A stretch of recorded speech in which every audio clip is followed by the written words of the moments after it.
बिस्मिल्लाहिर्रहमानिर्रहीम। Fast sports से मैं हूं इमरान सुहेल और आज हम बात करेंगे एशिया कप के हवाले से। कल एशिया कप शुरू होने जा रहा है और अगर एशिया कप की बात करें तो एशिया कप के अंदर इस मरतबा 8 टीमें हैं,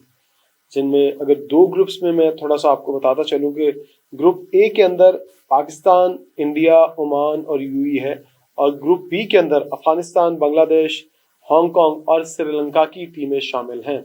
रवायती हरीफ पाकिस्तान और भारत, हमेशा से ही कोशिश यही होती है, चाहे वो आईसीसी इवेंट हो, चाहे वो एशिया कप हो, चाहे वो किसी और इवेंट की अगर बात की जाए, अगर वो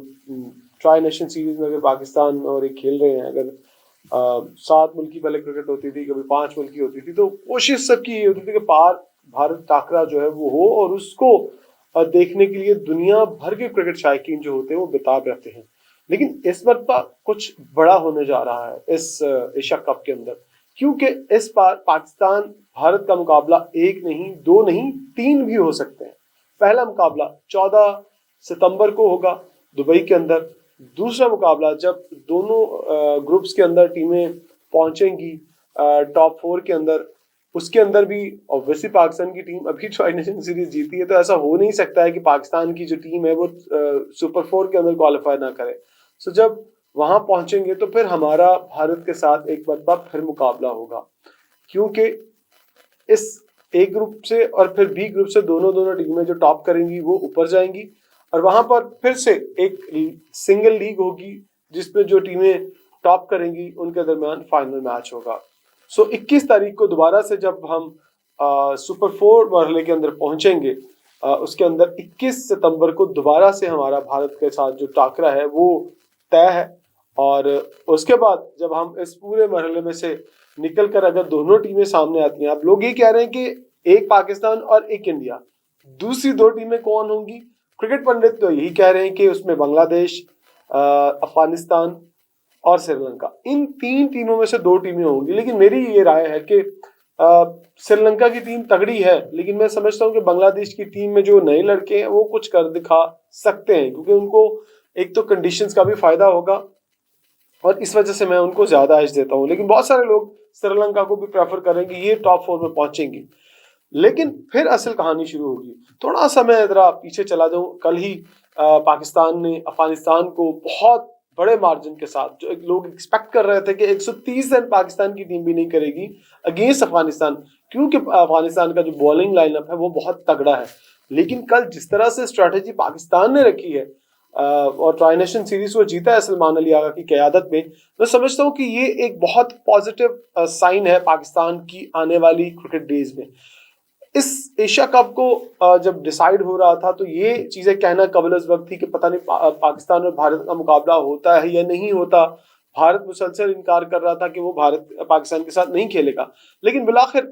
भारत को जो अपनी लालच दिखाई दे रही थी, जो उसे रेवेन्यू दिखाई दे रहा था कि अगर वो नहीं खेलेगा तो रेवेन्यू में भी फर्क पड़ेगा, पाकिस्तान को तो कोई फर्क नहीं पड़ेगा, पाकिस्तान अपना मैच खेलेगा तो वो आगे चला जाएगा, क्योंकि इंडिया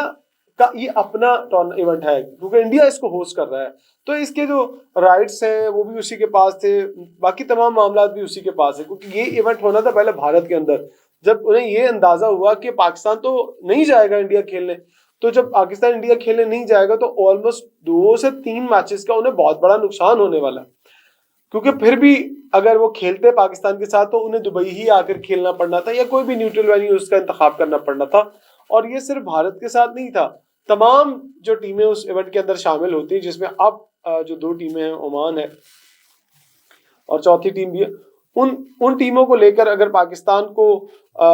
खेलना होता एशिया कप के अंदर, अगर भारत में होता तो फिर वो सारी टीमों को वापस आना पड़ता यूएई में खेलने के लिए। सो इसलिए ये जो स्ट्रेटेजी पाकिस्तान क्रिकेट बोर्ड की, खासतौर पर मोहसिन नकवी जो कि चेयरमैन पीसीबी उनकी रही, वो बड़ी जबरदस्त और कामयाब रही। अब भारत को खेलना है यूएई में ही पूरा टूर्नामेंट, क्योंकि इसकी मजबूरी बन चुकी थी। सो अब यहाँ पर ये मुकाबला कि पाकिस्तान और भारत का, इस ट्राई नेशन सीरीज से पहले लोग ये बात कर रहे थे कि ये बहुत तगड़ा और बड़ा स्ट्रांग मुकाबला होने जा रहा है, लेकिन मैं ये समझता हूँ कि ये ट्राई नेशन सीरीज ने पाकिस्तान की टीम को एक स्टेप ऊपर लाकर खड़ा कर दिया। जहां हम ये सोच रहे थे कि यार भारत की टीम तो बहुत तगड़ी है, जिस तरह से उनकी एक टीम खेलती है शुभमन गिल की कप्तानी के अंदर, और फिर बहुत सारे ऐसे प्लेयर हैं, अगर हार्दिक पांड्या की बात करें, अगर उनके दीगर जो बैट्समैन है उनकी भी बात कर ले, पूरी उनकी 11 साइड की बात करें तो बड़ी स्ट्रॉन्ग टीम है। और बहुत सारे लोग यही कह रहे थे यार ये तो पाकिस्तान के लिए बहुत मुश्किल हो जाएगा इन मैचेस को जीतना। इवन लोग अफगानिस्तान के बारे में ये बात करते थे कि 130 तक पाकिस्तान नहीं कर सकते। तो मैं समझता हूँ कि अब वो सिचुएशन आ चुकी है कि भारत को भी अब सोचना पड़ेगा कि पाकिस्तान के खिलाफ जब वो 14 सितंबर को मैदान में उतरेंगे तो उन्हें किस स्ट्रेटेजी के साथ जाना। देखिए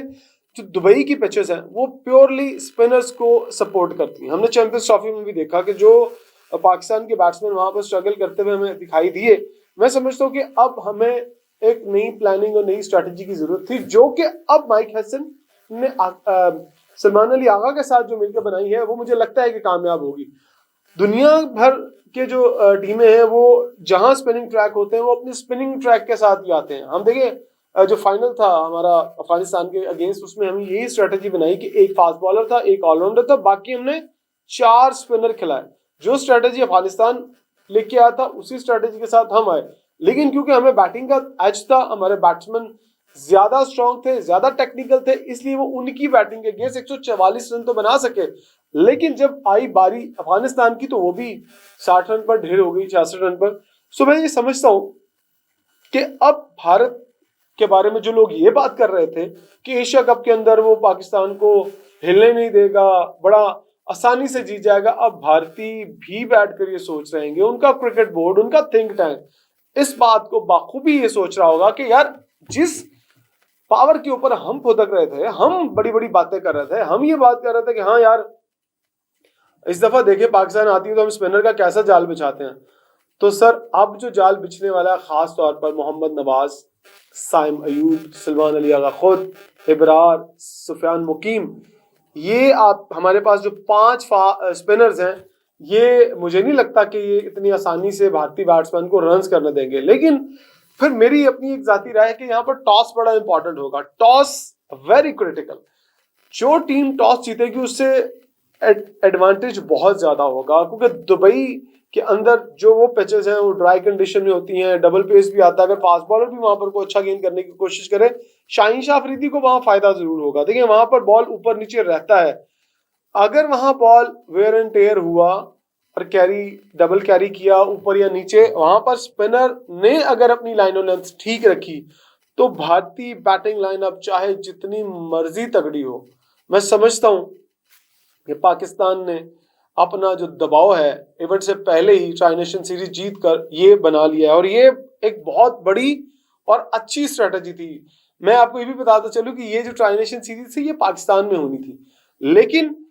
जो थिंक टैंक है उन्होंने ये सोचा कि नहीं, अगर ये ट्राई नेशन सीरीज ही हम जाकर यूएई के अंदर खेलते हैं तो एक तो प्रैक्टिस होगी,